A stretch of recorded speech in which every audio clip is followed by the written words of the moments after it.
All right. Good morning, everybody. Welcome to class 7 of 8 for beautiful brushwork painting clouds, trees, and water.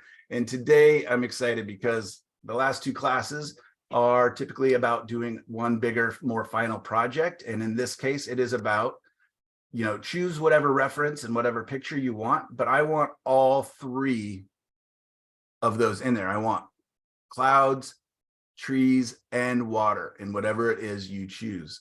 So I will go ahead and show you here in just a second the reference that I made and how I made it. But really quickly, I want to show you, I'm also going to be doing, it's blocked out by the sun, but you can see the palette there. And on there is a white piece of paper with, 12 lines that I did with permanent marker.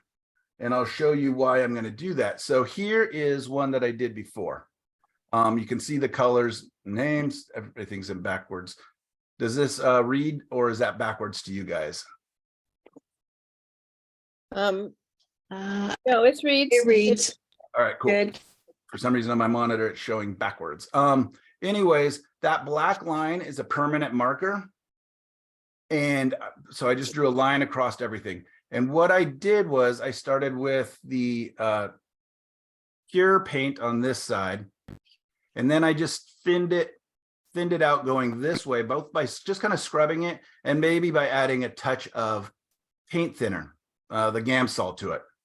And what I was checking for here was transparency, because I was, I'm doing quite a bit of glazing and different things like that. And so this is a great way to see what coverage do my paints actually have if I put them on thicker and direct versus thinning them out by, me just kind of pushing the paint thinner or adding medium to it. So does that make sense, you guys? So it's a way for me to, at a quick glance, I can just look over at my little chart here and say, oh, that's a very transparent color. It's going to have bad coverage, or I'll need to add titanium white to it, which would make it far more opaque, or some kind of other opaque colors. The cadmium colors on here, the red here, and the yellow there. You can see when thicker, they have far better coverage than the Hansa colors. And the Indian color, even thick as I could put it on there, oh, it's still wet, has almost no coverage. It doesn't hide anything. So that's good to know. If I'm going back in and want to paint, opaque colors over the top, I can choose accordingly. The ultramarine down at the bottom appears to have good coverage, and it is fairly good, but it's also really dark. So it just makes the line harder to see. The same with the quinacridone violet versus the quinacridone red. Okay, so I made another one of these charts, and I'm going to use it to test a bunch of earthy colors, including a burnt umber, a raw umber, an asphaltum, a brown pink, a yellow ochre, and a yellow ochre, or no, ochre gold or golden ochre. I'm not sure which it is. And just to test those, because I know that the umbers should have pretty darn good coverage, and the yellow ochre should have pretty good coverage. The golden ochre, I'll look up the name when we stand up, is considered to be transparent, but I would like to experiment with that and see what it actually is. The other experiment, so this one I just went all the way across the page. In today's experiment, I put a black line right up the middle. I don't know why that's so hard for me to do, to point in the right spot. Right down the middle. So I'm going to do a transparency on one side, and then I'm going to do pure color added with white on the other as a quick line. It'll be very fast. And I think it's just a great exercise that you guys may want to do when you're learning to understand your color's properties better. Does that make sense, everybody? It's a total extra thing. Yeah, it makes sense. Yeah, the other thing Michael? Yes, please. Okay, so today I put on my palette the quinacridone, but I didn't read further. It's the violet. Is that the color that you're using? Somehow I have this color. It's a gorgeous color. But is that the one that you use all the time? No, I use quinacridone red more often. This is the quinacridone violet, and it's beautiful. It does really great things, makes gorgeous purples, great fuchsias. Okay. So yeah, I mean, don't be scared of that at all. It's a wonderful color. Just know that it's a lot cooler. It leans far more Right. towards the purple than the quinacridone red. Yeah, and that was also what I wanted to experiment, because I also own a lot of the quinacridone violet. And I would like to do a red, rose, and violet test side by side to see that. But I've been using the Naphthol Scarlet lately for my warm red versus the cadmium. For one, it's cheaper. For two, it doesn't have cadmium in it. And for three, I actually like the transparency. I'm leaning in towards the transparent colors a lot in my current work. That wouldn't work for all of you. If you guys are, more impressionist or anything else, you probably want the coverage of a cadmium color. So, but look at the colors are almost the same. So if I want that warmth, I can get it with either of those colors, which is pretty nice. The other way I test my colors, of course, is making up this way. A color board. Wow, this blue looks black on the screen there. I don't know if I can get it in the light, but this is actually ultramarine blue, cad red medium, and lemon yellow, or cadmium lemon. And that was the first three colors I started with oils. It was suggested that I was getting ahead of myself early on in my painting career. So I've been very lucky that I have people who are willing to be very honest and challenge me, especially early on in my painting career. I credit Don Bishop for getting me to just do tonal paintings when I went out in plein air, because you're so excited by color, and he's just like, nope, you need to focus on values and design. And then it was Thomas Kitts who said, I was so excited. I was just learning about the Impressionists in my later years of college, or just beginning to actually really like them. I always thought their paintings looked messy and half-baked because I was a detail guy growing up. But I really started to fall in love with them, and my paintings were just becoming very flamboyant and colorful, and I wasn't able to control the colors. So it was Thomas Kitts who actually said, why don't you just use three colors? I don't know if he actually challenged me to do it for a year, but I ended up doing it for one full year of only using ultramarine, cadmium red, medium, and lemon yellow, and titanium white, of course. And I was really impressed with how, you couldn't make vibrant purples. You couldn't make, the brightest greens. Like this is about as bright as the green gets, right? Compared to when I use manganese green over here. But I was able to do so much with just these three colors and titanium white that it really showed me that even if you can't make a perfect purple, by adding yellow around that purple, you make the purple even more vibrant. Or by, if I couldn't make a really, really bright, a green, it doesn't usually matter. I rarely, I maybe never need this color on my palette. I don't paint a lot of spring growth, and I like the more warm colors. So anyways, that was my first color palette. So it's great to do a color wheel just to kind of test and see what's available. If I did it bigger, I would be mixing across. I really can't point backwards. Mixing across the color wheel anyways. What happens, like if I mix that brown, that ultramarine with the orange that's across the color wheel, or that red with the green that's across the color wheel, and all the beautiful browns and grays that would make. My color palette now, as you guys know, is a split primary, 2 yellows, 2 reds, 2 blues, and titanium white. That one, you can see it opens up more colors. It makes more beautiful purples, because this one just makes a really hideous kind of a plum purple, which can really work nicely. But so this palette here really opens up a lot more possibilities. I've got a warm and a cool of each color, if you want to think of it like that. I tend to think of, I've got one yellow that leans towards green, one yellow that leans towards orange, one red that leans towards orange, one red that leans towards purple, one blue that leans towards purple, and one blue that leans towards green. All right, say that fast. Down below, I just am doing experiments. So this is like a CMYK palette. I was just curious if I could make, because our printers don't actually use red or blue. They use these kind of more purples and more greenish blue. And so I wanted to see what would happen if I made a palette with that. And it was very, very interesting. When you add a little bit of yellow to this magenta color, is that right? Magenta? Anyways, this more like a alizarin crimson kind of a color, it actually goes towards red. And then very interestingly, I can actually make what appears to be a blue by mixing these. So you almost get your primaries where your secondaries would normally be.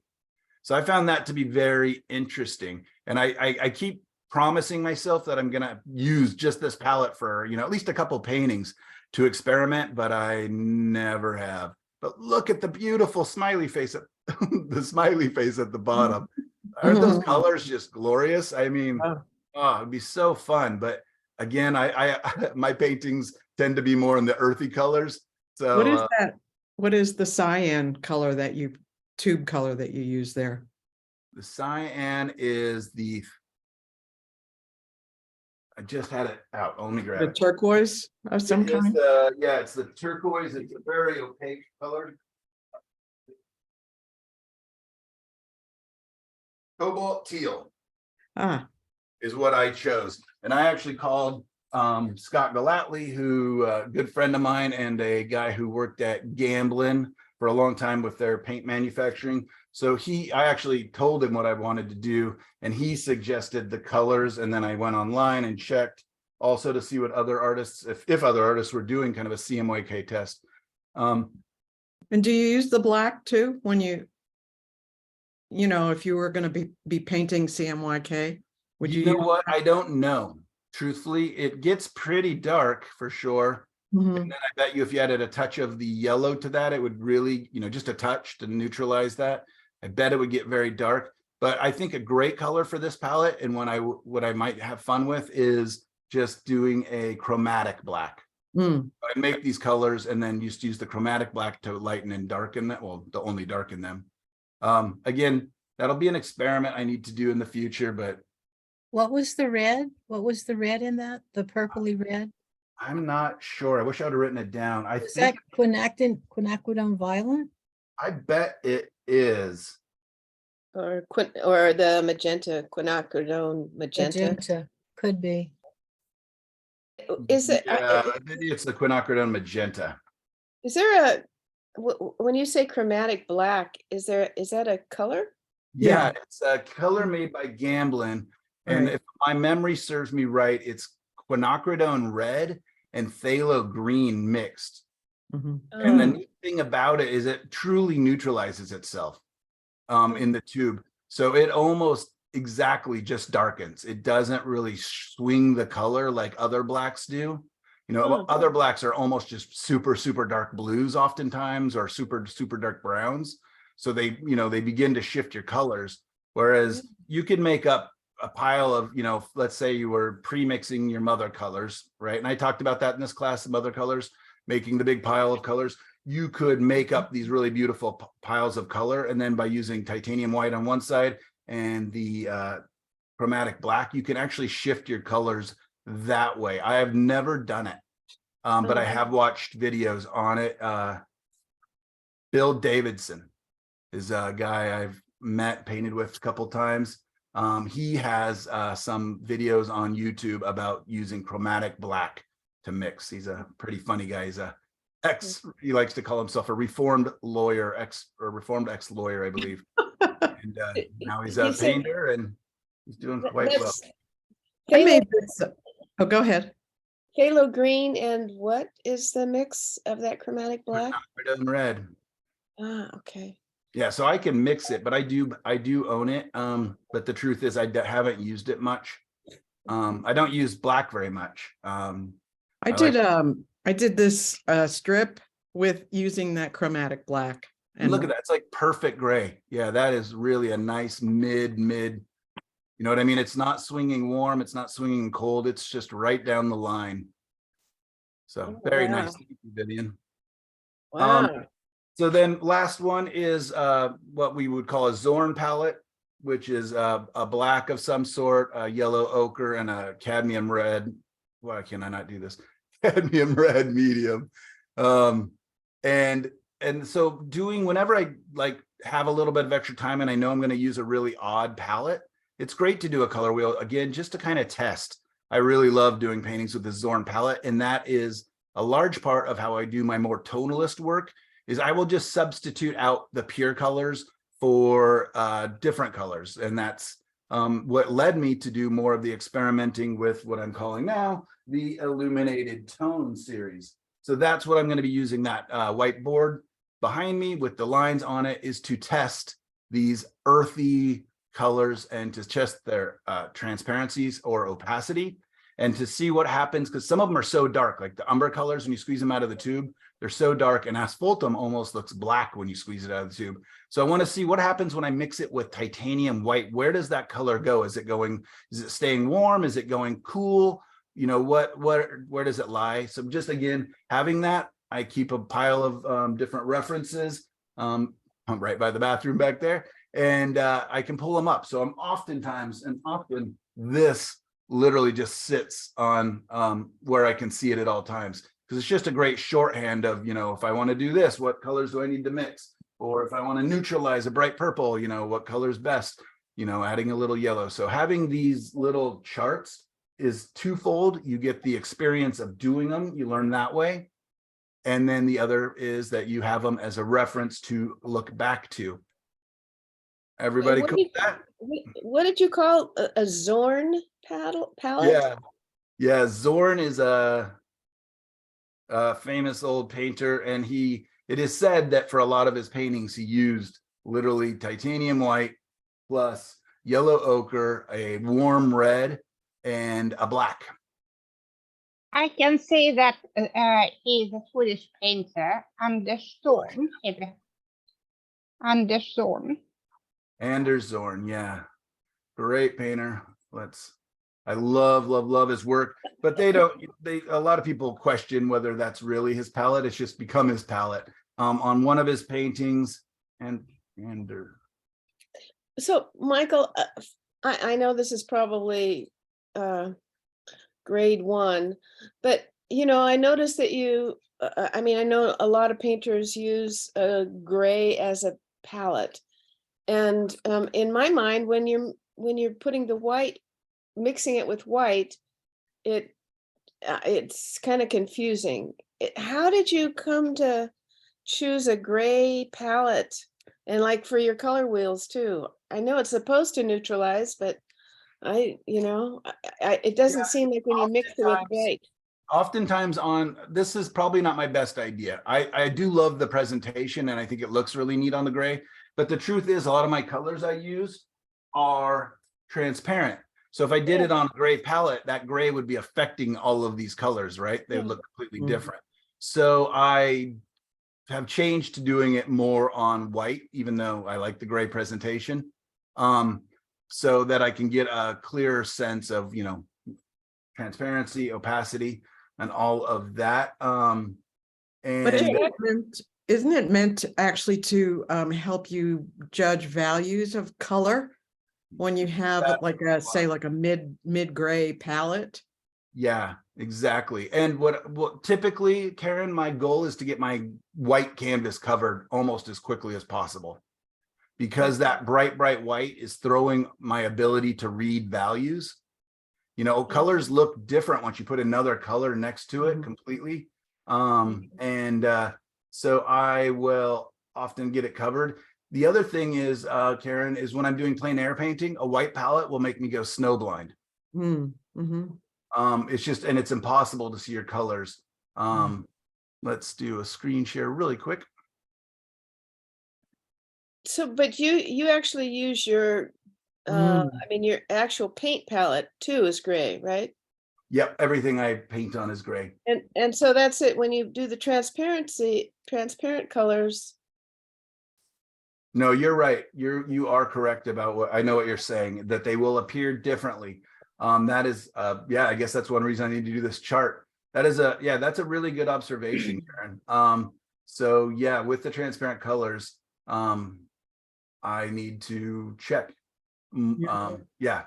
So yeah, anyways, here's some of Anders Zorn's paintings. You can see he could get greens oftentimes by just mixing yellow and black together. They make a very earthy, beautiful green. In fact, I use yellow and black a lot to make Oregon or Pacific Northwest greens. Yeah, and it's amazing. People will read your painting as having blues. And I don't know what his palette was on all of these. I'm actually looking for a picture of himself painting. He did one. Yeah, like this sure looks like it's got blue in it, but Beautiful. maybe that isn't. It's amazing. Like when I did one of a sunny day in a arched bridge out of Mount Hood or Hood River. It was amazing how the gray sky next to these reds and yellows completely looked like blue. Like it was, nobody would believe me that I hadn't used blue in the painting. Look, doesn't look like we're gonna see. Oh, there. No. Yeah, but I'm just looking for his palette. Mm. Yeah, Zorn and Joaquin Sorolla and John Singer Sargent, I think were contemporaries of each other. I think. Look at that. Hmm. Isn't that wild? Oh my goodness, how brave and crazy. Wow. I don't know what kind of cult these ladies are in, but to wear that. Oh boy. Yeah, those are There's just a self-portrait. gorgeous. Yeah, sorry. I'll let you guys explore this. But Anders Zorn, that was kind of a distraction there. Sorry. Let's do stop Okay, share. how do you spell Zorn? Hello, RN. The cool way is how you spell it. Z-O what? RN. Just like that. Okay, Like that. Yeah, he's cool. I'm like you, Michael. I'm dyslexic to the end. Yeah. So it's NROZ. There you go. That's what I would write down. Yes. But yeah, I love his work. He's got some of these, he's got one of these gentlemen scraping the floors, the wax off hardwood floors. That it's just a couple guys on their hands and knees, literally just scraping up wax, and it is amazingly beautiful. Just love it, love it, love it. And yeah, he does a lot of nudes in the landscape that are just amazing. All right, we'll get back on track here. So let me, before I jump over and test those colors, let's go through the email that I sent out to you guys. And actually we can do it. I added the email to our Padlet. So let's just pop over to our Padlet. Saw that. All right. All right.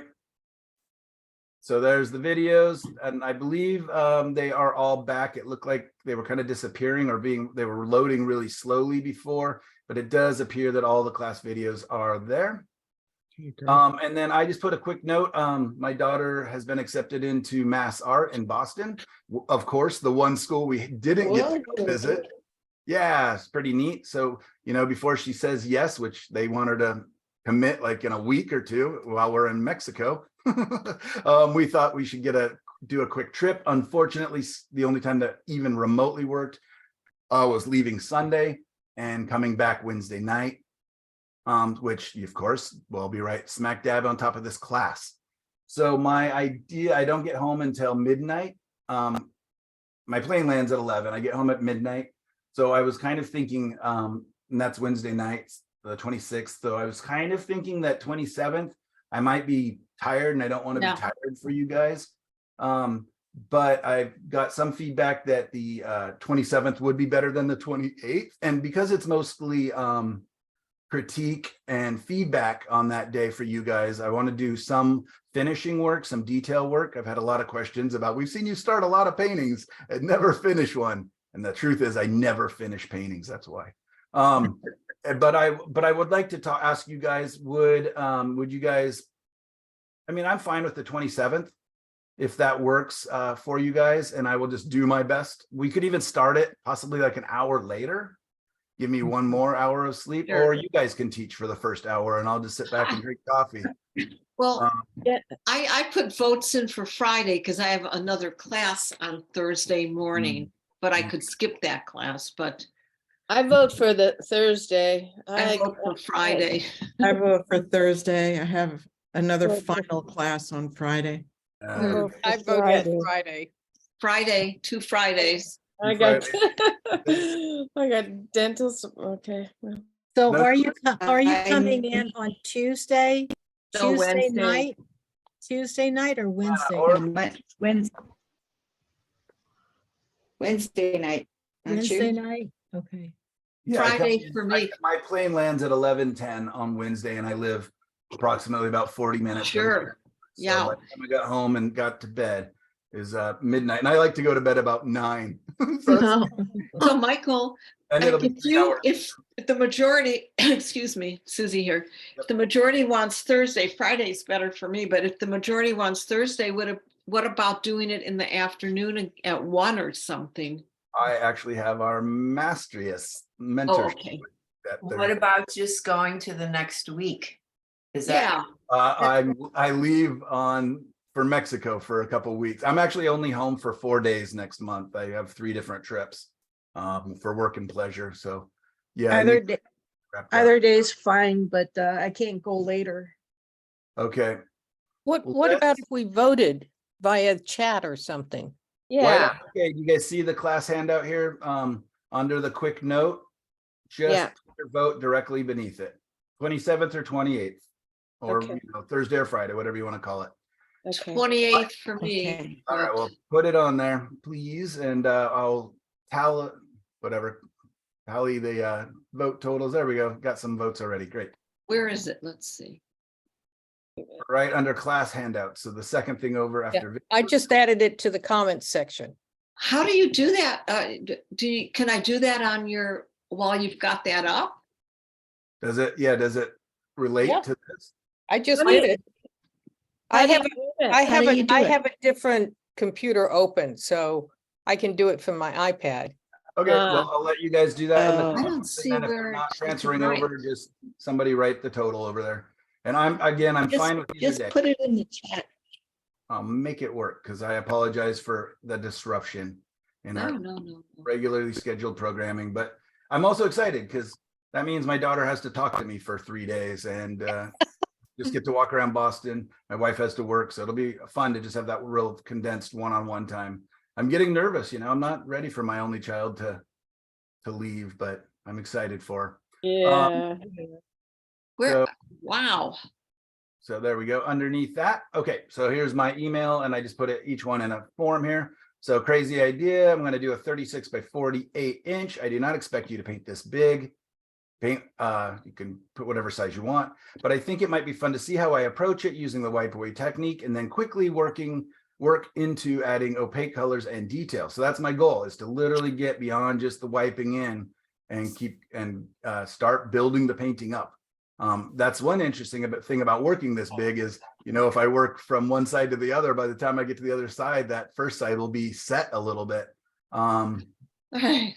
Approach way technique, then quickly work into adding.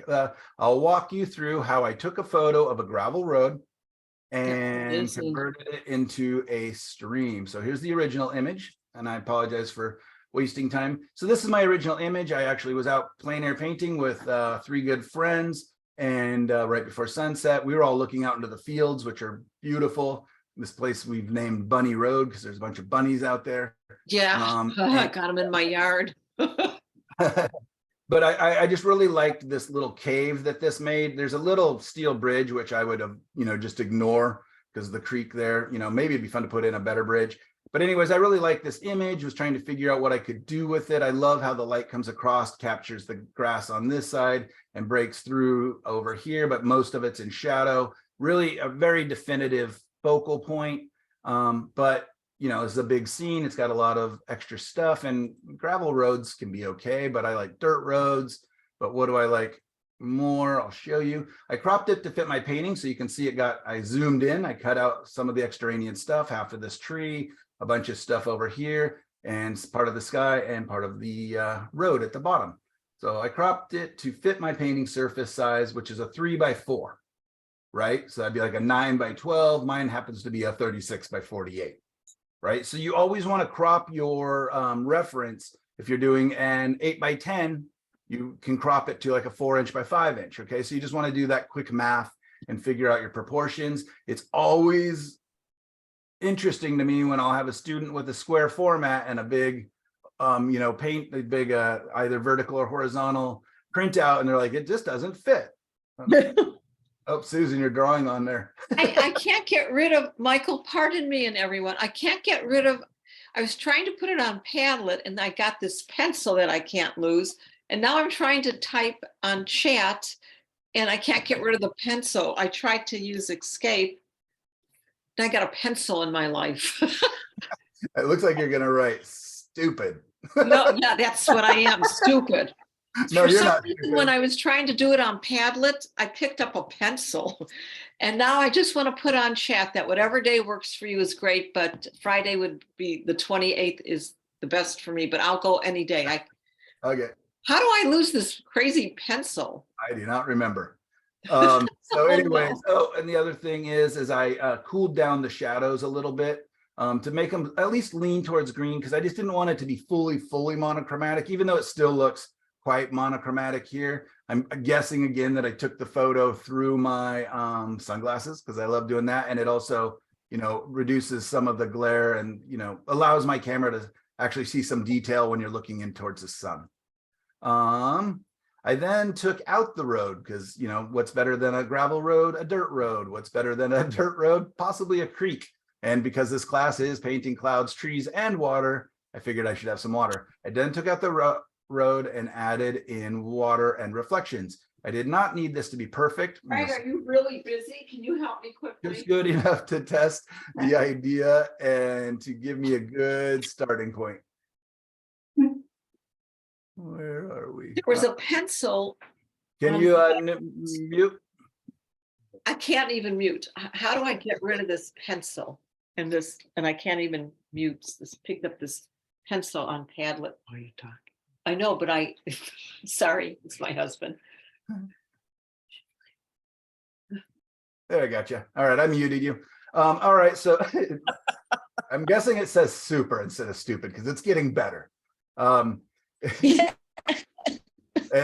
so here I took out the road. Basically, what I did was just fill it with some of the sky color. Then I neutralized it a little bit to make it more gray so that it's not so vibrant. I then selected a tree and mimicked it, flipped it, took a tree, mimicked it, flipped it, took some of these grasses, mimicked it, flipped it, then grabbed some of this color, and you can see I just scribbled it in. So anyways, it's a creek kind of. If you squint your eyes, it looks creek-like. And that's good enough for me oftentimes. So Did you use full Photoshop to do that?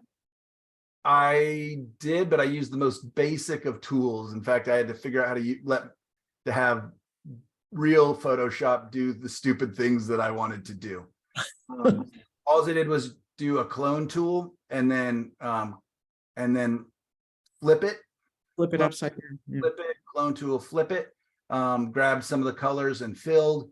Then I took this and just made it again less vibrant. It kind of, I think I might have accidentally posterized it a little bit. I was going to put some another filter to give it a little bit of a blur, like a motion blur, so that it kind of looks like slightly moving water. So again, it's not so perfect, but I didn't. The other big thing that I did was, if you guys look back, is these holes in the trees aren't there. It's just a big dark mass. And I thought a little light coming through might make it more interesting. I don't know if having it somewhat mimicked on both sides is a little bit too perfect, but I do like that air and light coming through. So I just used a clone tool there, Vivian, and did it on that side. And then I did a clone tool on this side to do this side, basically. Thank you. Just carved out, real simple, super simple. I'd like to say it was fast, but because I'm still learning the new Photoshop, it was slow. I kept I just really wish I had my 1990s version of Photoshop that I understood. What is a clone tool? And let's see. Clone tool. And then also my husband said there is a free Photoshop. There is, yeah, there's all sorts. My daughter gets this with her schooling, and it's, $50 a month or whatever. And she gets all the different apps from Adobe. So I'm just grabbing it because I should learn it. So over here, Susan, it looks like a stamp is the cloning tool. So I can go here and push wherever I want. So I'll just push on this white line between the brown and the green. Okay. And then I'm going to push a button and it picks that. And now I can move that and see how the one below is moving it. Thank you. Yep. So that's a clone tool. And different colors I like here. Okay, stay on task, stay on task, stay on task. All right. I then explained, you can see I made the trees taller and added cleared space for light to come through the large dark shapes at their bases. So they were not just big dark clumps. I like this image because it has a nice value, lights and dark structure of how the light is moving in and around the space, helping to lead the eye. I do not love the tree shapes on the top, so I'll need to do some pruning and adjusting while I develop my underpainting tones. You see how this kind of has this kind of weird octopus arms coming right out of the middle? That's silly. Like I don't, that's not normal for a tree. It looks weird. I think that would look like a bad painting, right? So I'm kind of self-checking. Yeah. Thing is, see this? See the tree. I'm sorry? Oh, there it is. Okay. It showed up. Okay, great. The other Never thing, mind. you see this mountain in the background? It follows the tangent. It makes a tangent of the darks in this tree. It literally goes up and back. I was wondering if I was seeing the mountains through the tree, but that's far too dark. So anyways, I'm just, when I'm looking at my references, it's like, okay, what do I want to be aware of? The other thing is this is it looks like more like a canal than a river because it's quite straight on this side. I tried breaking it up a little bit on this side to see if I could make it a little more interesting and what that would do, but that becomes too jaggedy. So anyways, there's going to be some kind of form in here. So anyways, this is my reference. Right? It's a jumping off point. It's the beginning of an idea. I kind of worked it as much as I thought I needed to. I wanted to make sure that my horizon line was not in the middle, but it is a little closer than I would like. The middle is about right here. And then the middle of the painting is right about here. So this would be kind of the middle point from top to bottom and left to right. So it's pretty close. So I may either lower this whole area and make the trees taller or vice versa. So I kind of got to decide on that, or I can just let it be and hope that the mountains and everything else makes it so it doesn't look like, it's split down the middle. All right. I then just showed you guys some colors. So I very quickly, oftentimes we'll just go and look. Did you guys see the Padlet or that Pinterest page that I shared with you?